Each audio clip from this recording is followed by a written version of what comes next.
oleh vo in ni som pakwa thaka sang ni som ni pali hian pu ar chal boya zo mi run champhai kom na hun an nei kan tu mani a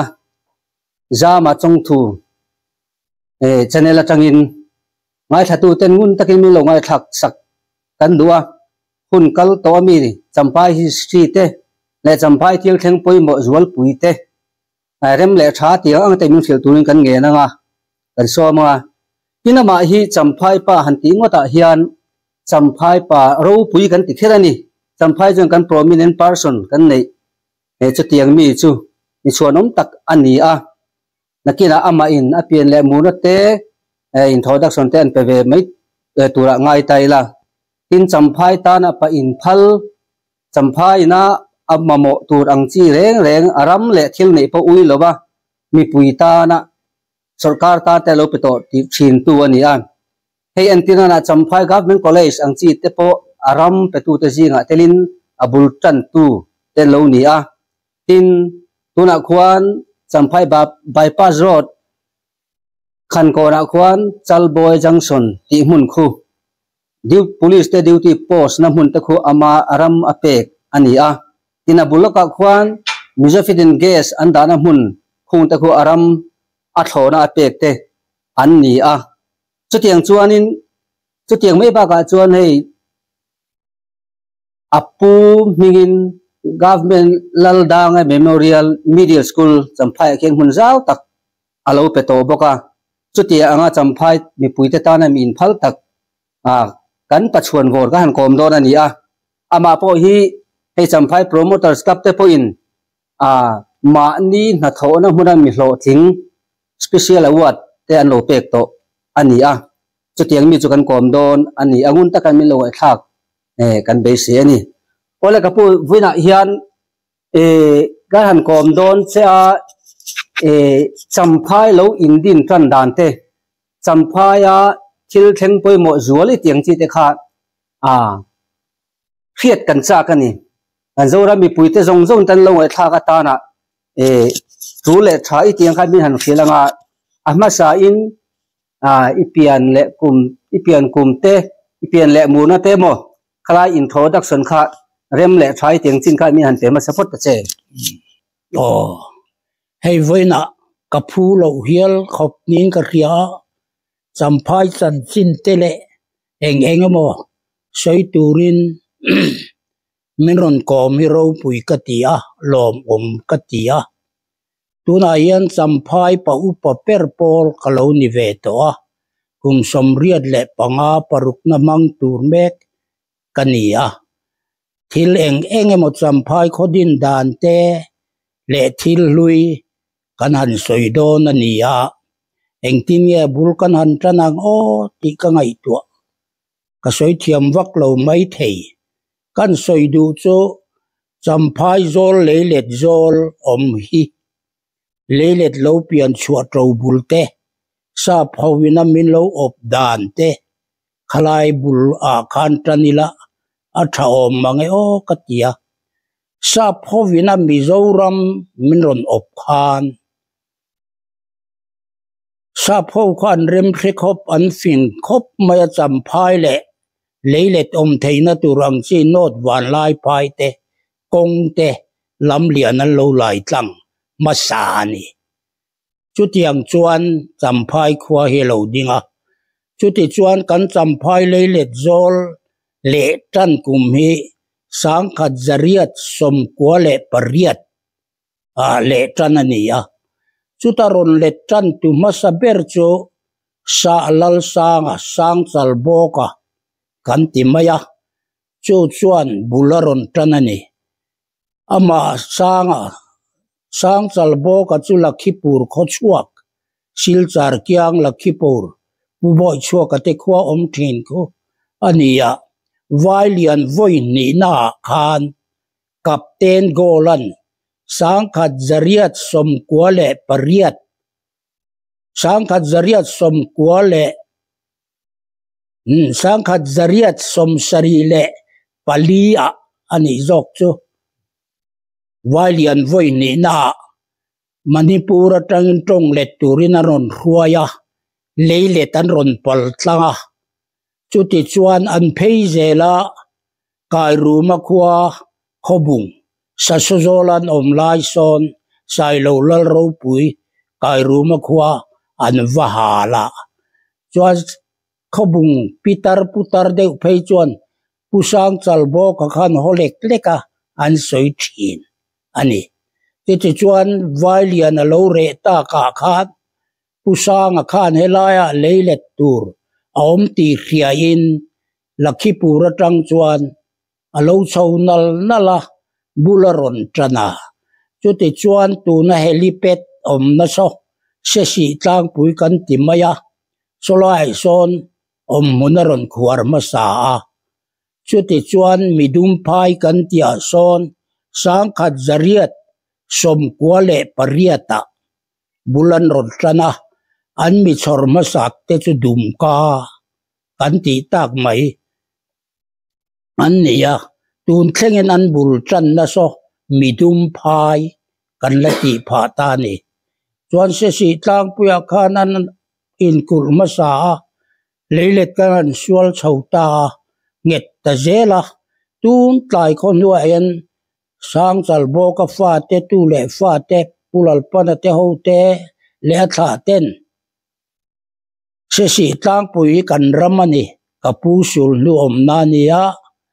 alo in kul na thin ania high court kan thleng don kan king don an tia keite lu le min ron ron der ve a ngoi ro in du chuan king tho ula in ne ka ring lo enga tinge ti chuan document in nei lo in nei chun om chun chu tuna helipad zolai taka son naute than mel lung tiat ang lek te hi in phuna chu zong chu sul nuin nei in ne ka ring chuang lo ve katia an ne talowa niang thom om talowa chu ti chuan pusang chalbo ka chu helai le le tur hria in Lakhipur atangin alo chho tanal nalani ti chuan sangkhat zariat somkwa pariata bulkar trantani sa phowin Mizoram helai Burma te an apply khan district headquarter Aizawl lunglei fahlam an siama chuan sap sakeya kan ti mai kha amin kan threle talo kha khan lam lian alaya fit ruka zawin sakor chung chuanga bial fan theina turin Aizawl atangin fahlam an ron pan sawa sangkhat zariat somkwale panga a champhai an ron lai thlengani chuti chuan champhai ron thlen masaka khan IB masaber chu tuna kan electric ron sem chuana zol kilai ki IB masaber ania sangkhat zariat somkwale pariata IB an ron sa an sakum tak chuan pulal tlanga nupui bangi kan ti mai thin kha pianga aminga bang la thangi tian nge ni chuti angin sap sakeya khan fahlama pan chhota lam lianin so ta mual koi helam pang dewa son not wan lai phai panin an lai a peng le ta lam lian ha chuta chuan mel puyan tia thir bana hian rangwa phekin falama ko ka Aizawl ko ka not wan lai phai kok bokani chuta ziak chu wan lai phai tak ka kalu bai ha chiang talowa falam ke mel som sari panga Aizawl som kwale pariat tining gareta tu champhai tanga te in Aizawl atang te zelani chu Aizawl atang ron te a champhai chuan mel puya falam an te le a khatianga lai tlang kha anita sangkhat zariat somkwa pariat ani chu an ron lai chan tir tak chu sangkhat zariat somkwa panga a sap se keina ron lai ta a chu tiang chu champhai trobul alo pian chua dan ani sa pho kha ne leile tur om ti riain Champhai le van lai phai an ron pan nal nal ani lam lian pom an lo rem khrekop mai kha ka ro tling min ron siam sakta sang ka zaria som kwa pariata Champhai le let sual tran kumani tak chu kan Champhai trau bul pian bul alo ni ta lam lian po an ron lai tlan kum ka soi tom kan chu ya kan zo dang chemo chu ta chuan sang ka zaria som kwa pariata chuan helai Champhai le chon simbol vela hianin midang an lo to em lo lo chu ti chuan leilet tur khia khan an ron pem khom ta chu ta ron pem khom ta leilet sual tran tira chuan Champhai kha lal dictator lal an velawa violent ma atanga lal tlang pakhat man lawani chu ta chuan lal ron chu but pola tha zo tanga mo chu tiangin tlang sam son tlunga lal luya chuan zo tanga but pola chu tiangin kha bor sap ruat chop lal ania chu ta Champhai lal chu chief pakhat chuna oma pakeya ani chu chief ani na chu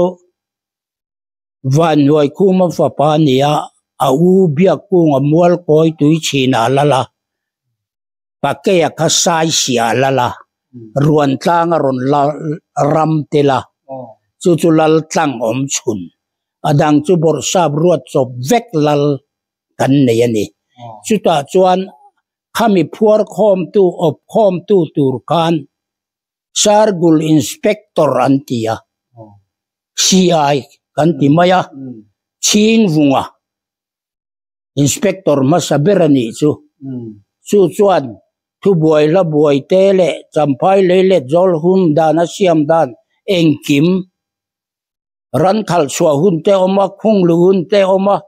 hang a khan CI control na nuaya chairman na nuaya lal an kal khom thin ani chu CI kha an lal rei khop an lal rei dan chu toy devin sang ka zakwa som lile pariata sakein bong he se an jim ta khoi mol khoi luya son an kap liam ta ni thum nuya samrai fulan puntan kap lum ta chuti chuan as a ruang kha vom suala pa boy ta ya atheng masabera pa ka chiange atia me sa tha chuti chuan a ruang kha pumin boy tlai kota veng sanga an zon tlenga amaro chu helaya CI howin lal hoban han committee thale ta sahuai sapui an lo khotin na lo ti hluma kuthak masatuin alua changang tia oma khotam taka khothen khata chuan sahuai khatiang jima aruang thang masaberin alua changang ti khuaten oma chuan kan CI kai hruaina nuaya lal ho khan hanin ko khom ta anan ko khom ta ka khan rowanan rel thalea a thal tha masatu berin alua chang turani antita urin chung nunga thal tha masat ber tu khan alua chang ta puminan ron zon thale ta karot barek kan latia ki ta khiana puminan ron zona kaini nau pang kan ni to a puminan din tira khatiang khan lal chunga Champhai lal chunga hian CI Circle Inspector an lo thin chu khodang ne na kan dang lam na ani mo ani le ti chelo ta sela district council hun lai tang khan an kai da dor mai taila district council hun na tanga UT ni tanga state ani chho lai chan chin kha ani le atang pui angai nam zol tur poi mo tur chin kha an sei le zo sang khat zakwa som sarile paruk cho chunga hun lai khan party block president kanito aheta teng party congress union a cho chunga huna chuan chuti chuan sang khat zakwa som sarile paruka kan lo lal chhota a mo chuti chuan champhai khwa lo pian chuat ro bul zel tur chuan district te kan han norta a chumi ma chuan motor ka nei to sari ruka chuan policy pa kakal tha anes dio ka zukoma an kholai kha block top te al kadra te lo to a anes dio chu baji ramania rual hi ko te me ka zutlan kual vela al kadra chunga champhaya al kadra kai pakhat mala lowa kalo ho chho le a pusang nu na sdo lo nia kan rual o thu ka soya i op na nuai yan sarkar thoklo la exam nge ti te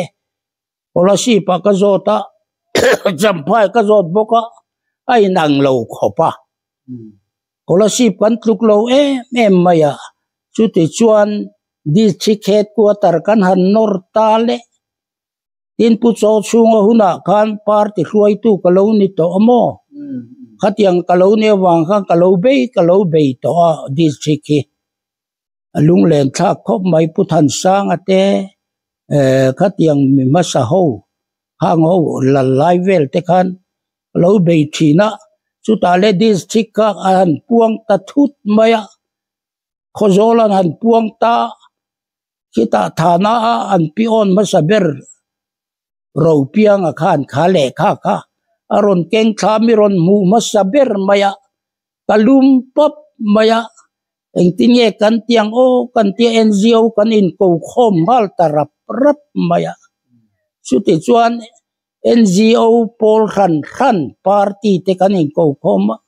primary school kota thu kan han soita chuta chuan congress ai oin kala soya chuta ka thu soi chu arum ram khopa khovela hian mani chan vo dik tak sang phalo mi beidong te hian laom berani champhai hi tun malal hun lai tanga op tu rana siam kan nia khozol te chu tiang nei ve lowan nia tuna hian mani chan vo dik tak chang phalo mi beidong khom kan ni lo me kan thalai te u khoshik mai pon mian thielo kan chan vo dik tak chang phalo mi beidong khom hian khi kan gam don lo me kan ti pup maya mi puin ku ta but ku thian beng na saro pui khopa an beng dur maya chuti chuan NGO chan chin bumi tele NGO kan in khoma a sitting room lir mai han kan committee thina room khat kanan committee phei chu tuna lecturer el khuma warte sa hun serap mang turin le engamo sei turi kan ruaya atrap zoi ma kan trang na khop maya khatianga thu ka soi room ta ka kan intelligent an local phone maya an voi thum local la chuan report turin duani hi report tharo champhai in district headquarter kan nei lo chuan rama buayang chu mai pon i lowa petu pulal than soli khovela to lowang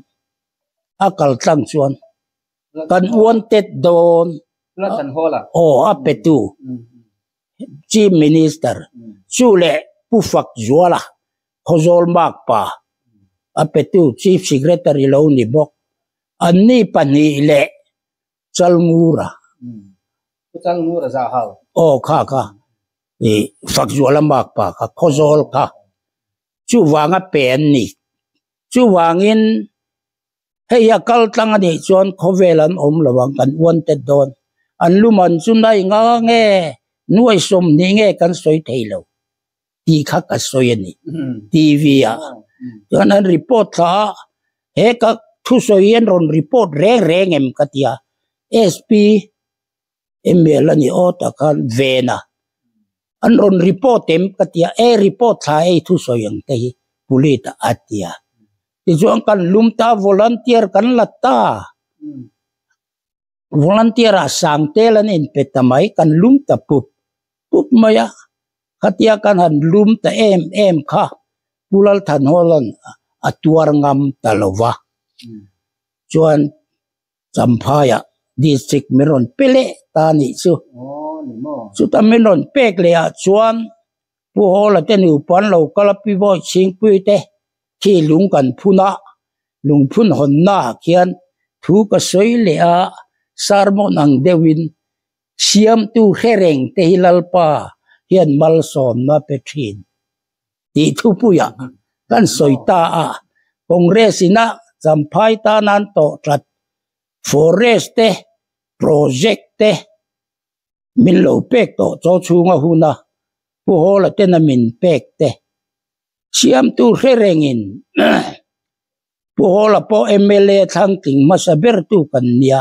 siam tu herengin mal som nen zoi tu nun kan thinga yan miron pe chau le ta hi kan lom khop mai katia pu holan ka soi lai khan min poi fak vak maya atia ma sila pirin sak fak der tu po kan mo lo hi e chu ka lom khop mai atia pi boy ching puin puchal boy ka rin ang reng ni lo wa wi lo tong thei zet ma ge siam tu ni chan chu min pia hola kha Champai bi lo than kin to wang kha ni moi ni MLA atrang masaber thangking masaber tu kanya chule until lo min pek te kan soyani chu mal som na petu te mal som na ina zui chin tu ka soya chu chuan ani le he mi Champai bor bel hi tun ma chon chim ti te alo ni a khatiang khan chon chim tot eng ti ka tai nge Champai tia emlaya chebe le hian ama zong kha chuan zo te oma mun mel tra oma zo tlang chung te tlang sam son thlung Champai zo tlang Champai zo te Champai mun mel tra address a kan ziak zela amaro chu chon chim bi kan nia tu na mi hi amaro chu district council lo pian ta ka khan Champai apum chon chim bo ta in Champai district headquarter kan nia tang khan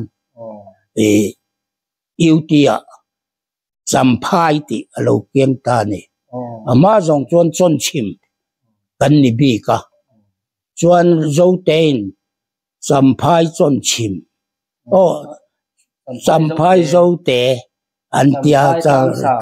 Champai ruan tlang chu tiang Champai zo tlang ti vek ani ta ni ta veka ka eng kum vel mo ni sangka zakwa somsari le pali nge panga ani ang karin ni ka reta kata kham party huai tu kan ni to mo etila town area khalo ni vek ni ta vek chuan kan lal ho poi ka soyang khan chief pakhat ruan tlang lal pakke chia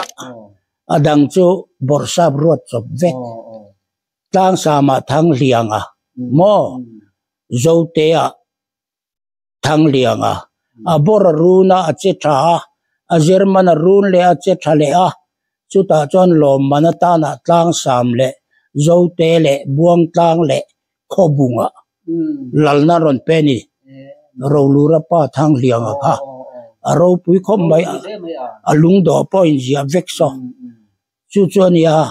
chu ta lal tlang chu violent malal tlang ka soi chu ruan tlang chu adang chu headman vek anni ani le chu ti chuan tun hun don thenga Champai i mason da le ro pui enge bhan soi tu ang chi ne kan soi le don chinte Champai mason dan mo adikalom district kan ni lai khan theito kan chua loma tran kan la na sa ma kan son ema district atangin state kan kai chho thei ta mo champhai te po kan lo kai chho te zela chu ti chuan ma kan son zela SDO win sangha zakwa somnga paruka PA Paul Zakuman min opa chu minua chuan pumata alo ni lea chu minua PA nuwa khan ADC alo ni le pumoi te hote ain dot po ka soi lei thei to lo ti khan kan nei chho zela ADC dot SDO dot DC kan nei le ta DC masaber kapuming than juala ania boy singpui pasal kathian pa venia chuan DC apo yan nikuma kuma sani chu nikuma kadong talo DC quartera officer ho committee at home son lekha min la pevezia hei kum ni vaipa khan min petalawa chuan engma ni to lo kha prominent person in DC khan ka thu kar ngara vaipa chia khan min ban chu ti lawa chuan VC YMA MHP mo sota committee khan prominent person in min ko charalong vai palian chia khan min ban ni chi dei so khan in nangma mi malbi kha iron soilan zo khan zo du lok chakanei sanga jak kwa som sari paruk motor kanei ti toro eng motor ngei nei TMB TMB chon khung ba ta chuan scholarship tamtang dum chani kan tha an ta chuan champhai tanga hian TMB nei an om to em midang to anei masaber chu van lu tania pu van lu ta chuan ani le he champhai khwa hian lo tun ma de ka nge lo en kol chho a chung ko malal ni de wemo han ngai san han soi tu ram chi de khatiang min de ulek bul han kan de ulek khan omem khatiang soi du khatianga big taka ong khachu ei seng lo nei ho chu ke ni kan nia butin sang khat mun don kan neya chu ta nei chu mam puya sai bonga pa ro buanga pa nia chu le pu hanga ki ta zaminga pa ani le khatiang in ei bu kham leilet nei nel nol kha kan tam vak lowa leilet nei zau kha ei seng lo nei ho kha in sari vel molek kan omang chu tiang chu nit ke ni huna po mo chuan ke chu ka pu te ro kha kala chom ta zela vom lenga ka yan ti ta ka po khu vom lenga hi ka pa u ni mo ania chuan tui pui ral kan kai ma sa kan leilet po tha trin sang mun velania tuna son chu kan la nei ta char nei chu leileta chuan khatiang vel ka kan din munania ani le mun ming ka khiat thiam lo chu khiata veng sanga khianin thangtlak mual omani ome khi thangtlak mual ki engwang thangtlak mual engtian ni thangtlak mual ani na chan chu van noi lian anu pui van noi lian ka sang ka zariat som sari le pani ani pelang vela ripu lo lenga ruan tlangan omlai nia chu captain go la te hon ron pal tlang pon suk te liun lo la aya la thi sunga ten ziaka katia len te chon mo la ai sai lo lal kha kas van noi lian a thita khan anu pui chon chima kum ni aron lalani chon chima hian helai chon thit langa chuan anu tralal burate ho pan thaturin an pem thale ta lo ni mo chu thangtlak muala an kal tha chu van noi lian anu pui thangtlak mual ani na chanani thangan tlak don khan thangtlak mual an chukalam lian a kal lovin iti mayang pum pela chu thangtlak mual lo pian chu to bul ani chu จุดอย่างจวนจำพายจันจินค่ะกันในนัวละนี่tinจำพายเฮก็สวยอังคารยังไงหมดจัวละสวยชินเตจำพายเฮก็ไงหมดจูมอเตอร์ลูเซนลานที่ก็กันหักเลเวมาชุดที่ชวนเอมาจันจินโลทินนับุลกันในเวเตกันสวยตีลังอ่ะสังกัจกัวสมงาเลปริยตาชาละไอโซละก็กละชวนฟิตรูก็คงไหลเวกันนี่ต่อค่ะเมลเวงฮาวินจิบกัลไทยนัตูรินบาลคอนี่เตเลเองโมอันเสียมาไอโซละก็เทนินสุกปูฟปาลัลทันซาวานียคลาส1คลาส2คอนแทคเตอร์เนี่ยมอเตอร์เราในตัวกูเมงซันไงนี่อุซาวกัตยาจุลัยจุกชวนไล่เบรเนียกุมสมลีปังอากันนี่เอติยาอันนี้เลยอุซาวมิโลชินเชียโรให้จำพายมอเตอร์เราเชงดอนกุมสมลีปังอากันนี่ชวนมอเตอร์กันเนี่ยยังเกี่ยงินกับมัง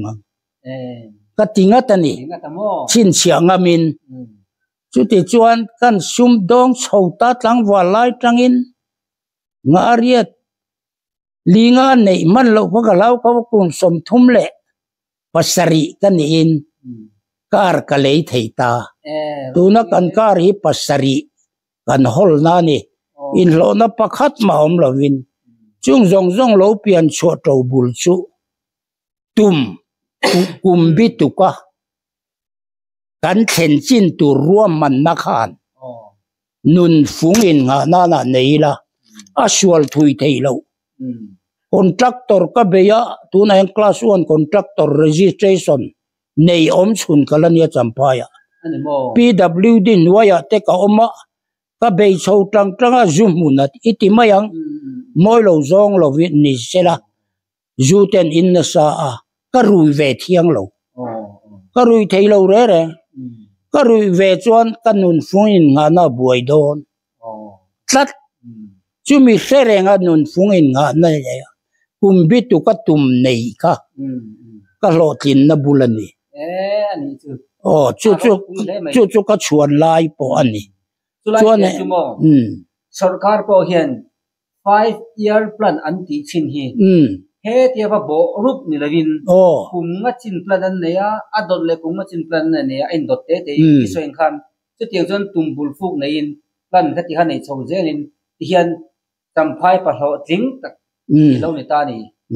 เราคุยเลยไหมจุดที่ไล่การะตักจวนตุ่มบิกเนี่ยชุมดงเนี่ยมอเราในเมียเนี่ยมอมิจิรหลอดจริงก็สวยตัวอังคารโปรโมชั่นคลับอินเอาวัตันหลานเปลมาตุมรามาหลอดจิงบิกทุริลตูสร้างทันกิมาสิพิเชียลเอาวัดอันเปียโปรโมตอรินเกย์มีหลอดจิงอ่ะสิพิเชียลเอาวัดกระดงเวียโปรโมตอร์คลับขันจุก็ลมนาปอนี่จุงจงเราเปลี่ยนชัวตัวบุลซูนุนฟุงอินงานะนี่ชวนโคเลสาเตทุมินสอยตีร์เวียจิร์ไลมาจำพายไฮสคูลก็สอยโตบกะมิดเดิลสคูลก็สอยไพรมารีเตสอยตัวริมินปุนทีนะจีเอ็มพอกันสอยโตบกะมาอันไลน์จุดตะกัทุปุยเบอร์จูตุมกุมบิตุกินจุมีกัดเห็นชวนISกันยังโมออฟฟิเชอร์กันยังโมขัดยังอ่ะตุมในนุนินงานั่นเนี่ยขัดจุงจีร์ค่ะมีหลอดลิงเตอันนี้ที่ก็สวยที่นั่นนี่ตัวน่ะพอนกัตุเลฟาเตียข้าเบร์ข้าก็โอเนียดอกานเบลกิลพาตัวน่ะดีเรคเตอร์เฮลมีเกี่ยมากุดชวกกันเนี่ยน่ะเซเลียนด็อกเตอร์ก็จอมเซนจอยดีเรคเตอร์นี่ไลน์ก็จุกกะละSar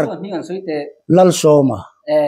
wan lal soma tuna director Dr. Som tian ti mai thin ado ka biala lo kila indeng pathuma lo na ya chuta chuan sar awatia anui haka nang ma ka sar lo che ka tupa ka chom ka raya tanga doctorinia I do kan hi ni I thut na hi chu ni ka sar ni ka ai leng pathum te ka an lo nui ve de wa kha ka tumania tun apong ka soitam ber chu mania champai kole sa ka soipon kan rol el na tur choi ni tun ayan Mizoram pum huwa pa department heta enge kan nei somte le lal omaniem adang po kan lo aza thakin ti lo mo chu wang tanin ngai zir lai te u tum nein zir ro u kan qualified ve kan chin ve thei ti te ka wa soi pup mai khatiang khan ngai tat chu wangin tum bi kan nei chuan kan nu na control kha tak ka lo tin na bul nin ka retlata ke ma din muna po mo he ta tian te ne na zu in tipon ka rui ve thei mi lo ka rui don chuan chuai chong ka le boru zel tui ka tilu tuk zu te chu ma sela ka rui ve ka ri ve lak chuan he ta kan nu nin nga na a buai don a thei lo kha tak mai kha zir lai te pon chu ti zat kan ni chuan officer puitling kan yang ti in zir ro a thei chu ti lo zir ze satlian ni ro ka chuan lo tling tam takin thowang amaro chu gol ne ya in siam chuan chu chuan lim na te lom na te min chen thin tum bi kum tu nei khan tum na chuan kong te ro ne chu tun lai apo zir lai te han fui tu hian motivational speech ten ti thina le ka thiam tak ten zir lai te ho te pulpita tang te pon eta platform rang tang te pon an fui thina tang kai em ma nang kum som riat le poruk dom mek to hian khatiang khan zir lai te he na po tumbul nei turin motivational speech khatak ilo pe vereng thin mai lo nia aro pui ka ti klai tak khamo nang ma nuna tanga invert chuak en in om sa tangin a practical I don lo ni to bokan aro pui le mai ka ti klai khamo champai college ne lo champai high school min soitir kum khamo sangkha jakwa som kwale pathumania chuta ka thu soi chu point thum ka soyang khowela zirtur tamzia ka soya chule ka vision ka soy boka chuti chuan zirtir tu mo phur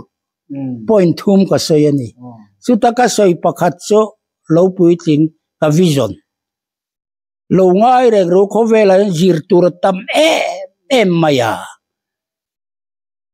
nakina chuan biak phone pokati thiam lo biak lan na te kan la akanga khuana ka fe te hi ina tangin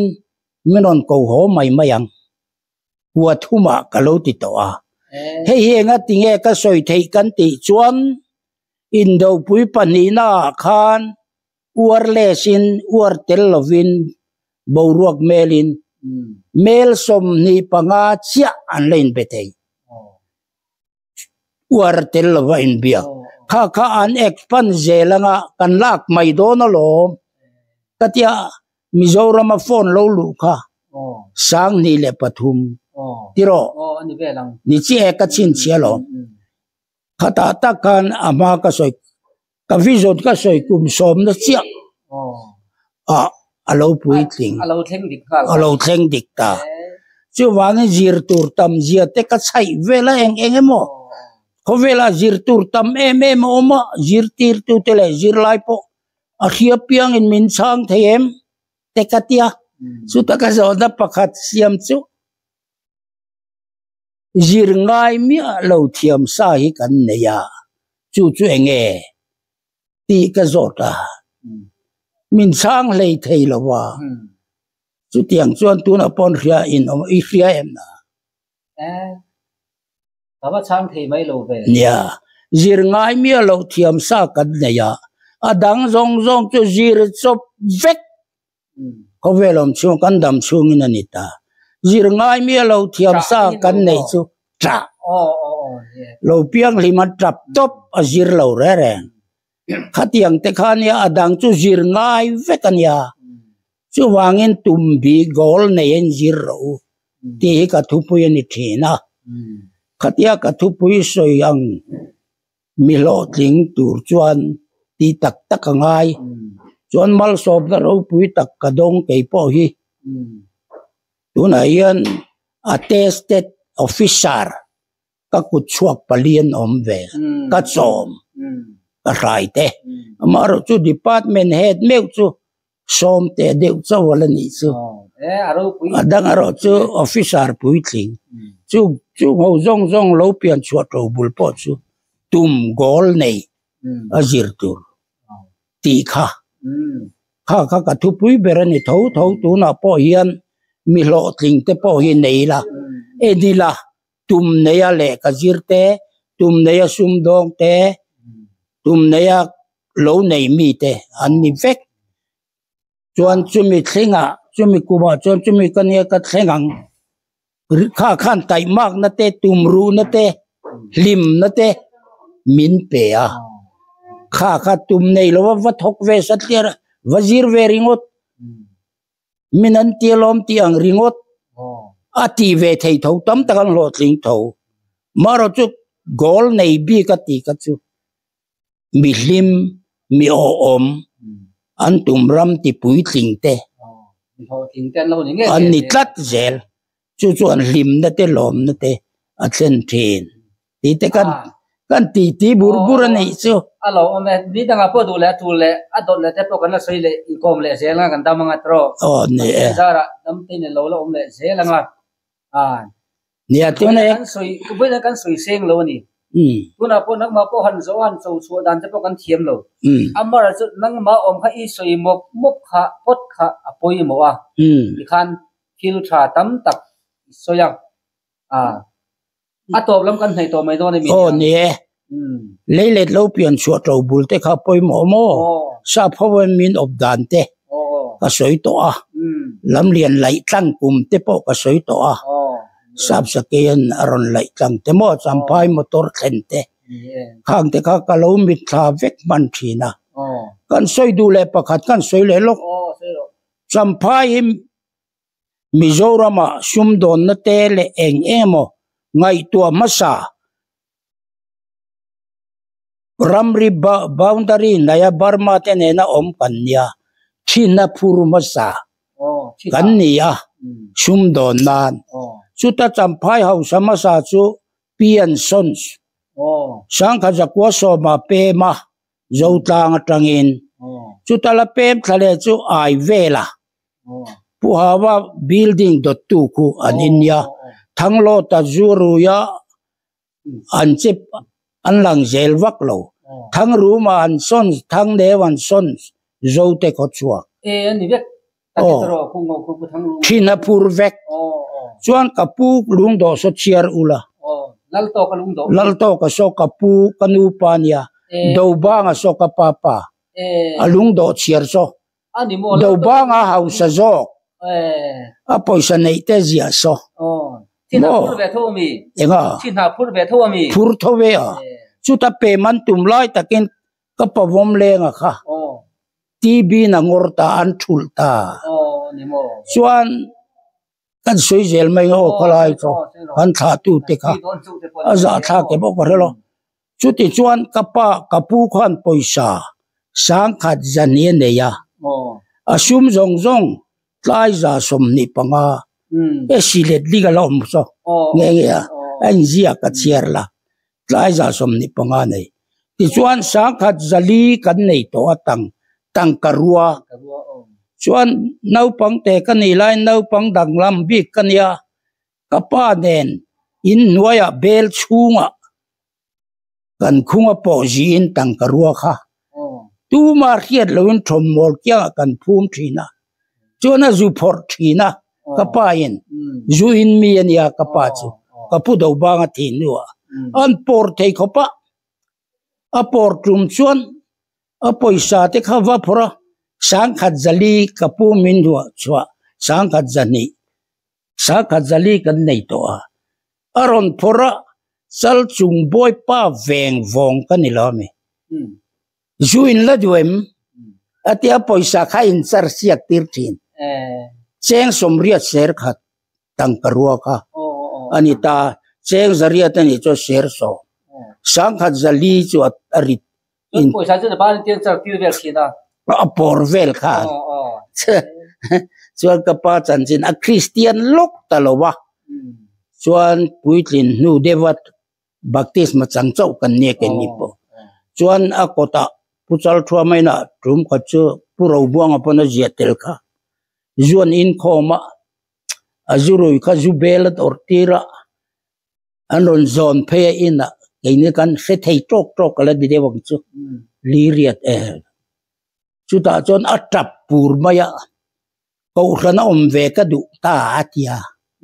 kan kota Christian masaber hauji ka oma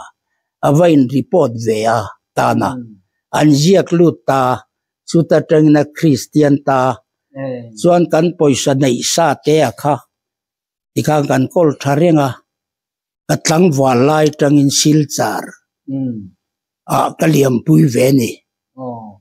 chuti chuan ram buaya ka chuan ta in chut na chuan champhai house sajiga thing toin kain ria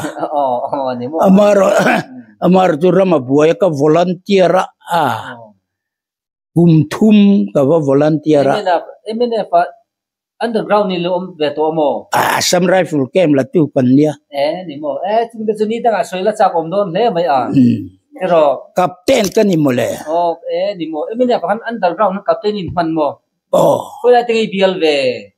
enga ibial khoi lai ve ngai bial lai vel jong jong ko ni mo amaro chu Pakistan akal tur khan army le volunteer kan in thena volunteer minda ta helai vel op turin ka phei ve talawani chutiang chin army om khan khuta Pakistan an ankal helai volunteer chen nang ni helai volunteer midang po tlang samlal ji kan helai hi op ko chung bun mel thate zo te ngur te keimwal koi ko pathang velan kel kang khatiang khan volunteer khan kan opa sota phei velowin chung lai te po chu ni dang rem changa alangai ngam don chu ni chu ke chung mal som na dong tak kan yelo inga tinge minun na tur di ang deu do ma pu zon deng khu ma teng te simi tan ron man captain kan ni veng tu kan ni pu deng khu inun na ta na abden zartlat ka chuang chenga ho nal nal la ruan tlang VCP nia pudeng khu ma khamo tuna anom nakhi sipai na ya omang che ai zo lamo inun na tan lom poyaro chu soit lo la katia a chan chu kan bung relax sai sia ka sai sia silai mu te kan da te khang kha sipai nan lakira deng khu ma he kan tia chu wanga ro kan ruan tang VCP ni sia aram chunga silai in da an lakir sia sipai lakira chuan ron manta kalau duty a captain kanya inun na ta na lom phathei horu kan muthil hai na ho dai lom tati mayang katia atlai ko no te kan lom thu mi krila baru pui ve chu ta lom thu min khil le chu leisen zo dam donga i khelo mai thei kha paro pui kha fa pa po nga so kha anron man lia sajai phaya ve thu kalau duty lia pudam dong inun na ta na lom aden zarpa fa pai nga boka ai zo la lut la dai ro poi ju soi lo la nok sakin om lo la hete om rengi den zar aden zarin ka khetlat katia ka lo chua le a lom thu min fil le lo chuta lom thu VC min la khil le dang chu song tlai sai rang a VC khang te khan ka lo na tho ve da chu wang ka torot lo sip pa volunteer lain chu wang pathian in mal som na min vu ka ti vet lat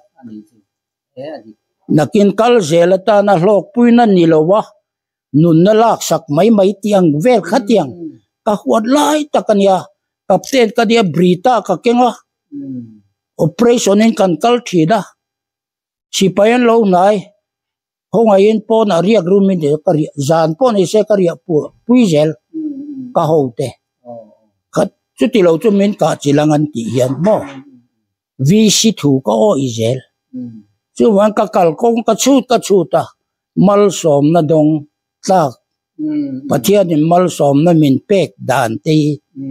mi chung ka lo na thote ni telin ka rechi ani em ang pathian chuti rual chuan ram buai la ya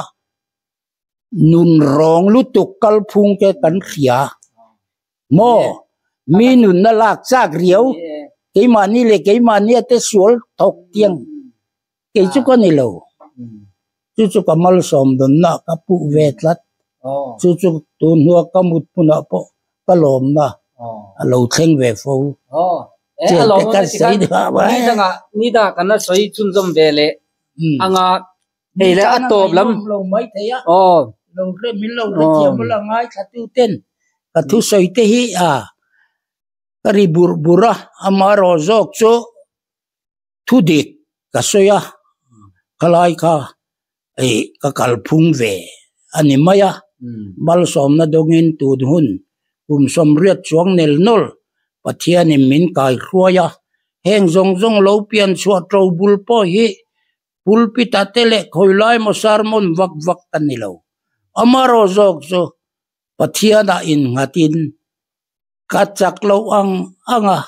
lo in gat ve thin kani na te lalpa pathian hian khria in tun hun thlengin som riat chuang nol dam turin min buat sai ni in ka ria kalom tak zeta hetianga hun keite lul ting lo taka ti na hun te min an siami ro pui ka tia kalom tak zeta ni ti kha athu top ni phot mai sela tang le lo om le me khan atir kan soita kan khan champhai pa ro pui puar salbo ya kan ko ma kom dan po kan thiam lem lo amai ro chu he champhai khopui lo din chua dan le chung ko then khatte le amanya hlo thlin da nei ang zong to bur te kan han ngai thla ain dot pon kan ngai thla le theilowa han soi sual le engemaw ti diklo deu te po om pal the ni a thlir tu te pon nakina comment section lama te po dik zok le engemaw te omani le in laron comment zel tura te po ngai ta ila wena hian ro pui kan tia lom hle mai ani le kapu kan du tok tonga nangpo dam takin lo om zela pathian mal som na dongin tiang chuanin du sangna kan hlan ang che kalom khop mai he tiang keite lul mi kom na hun ten ron neya kalom tak me le ni le lom me mi ta na ngai nom